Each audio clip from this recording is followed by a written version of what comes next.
আসসালামু আলাইকুম। আজকে দেখাবো মুরগির গিলা কলিজা কিভাবে খুব মজা করে রান্না করে খেতে হয়।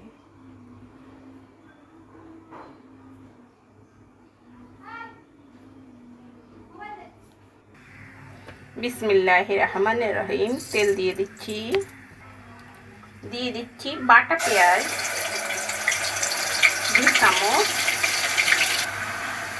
এখন দিয়ে দিচ্ছি রসুন বাটা 1 চামচ, আদা বাটা 1 চামচ, দিয়ে দিচ্ছি আস্ত আনাম কিছু মশলা, দিয়ে দিচ্ছি আধা পরিমাণ হলুদের ফাঁকি, 1 চামচ পরিমাণ শুকনো মরিচ ব্লেন্ডার করা। মশলাটা ভালো করে কষিয়ে নিয়েছি। এখন দিয়ে দিব কলিজাগুলো। বিসমিল্লাহির রহমানির রহিম।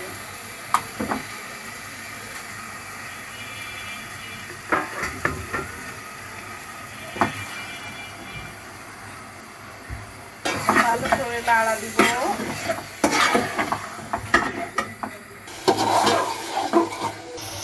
ভালোভাবে কষানো হয়ে গেছে। এখন ব্লেন্ডার করা পানিগুলো দিয়ে দিচ্ছি ব্লেন্ডারের বাটিটা ধুয়ে। আলহামদুলিল্লাহ, দেখতে খুব ভালো হয়েছে। আমার মোবাইলে মনে হয় কালারটা এতটা ভালো আসে না, যতটা দেখতে ভালো লাগতেছে। খুব গ্রেভি। সব শেষে দিয়ে দিব আমার বানানো একটা স্পেশাল মশলা। এখন আবার একটু লাড়ে দেব।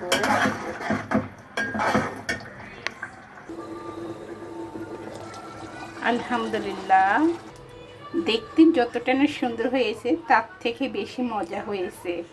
চ্যানেলটিকে সাবস্ক্রাইব করে পাশে থাকবেন। ইনশাআল্লাহ পাশে থাকলে পাশে থাকবো। আল্লাহ হাফেজ।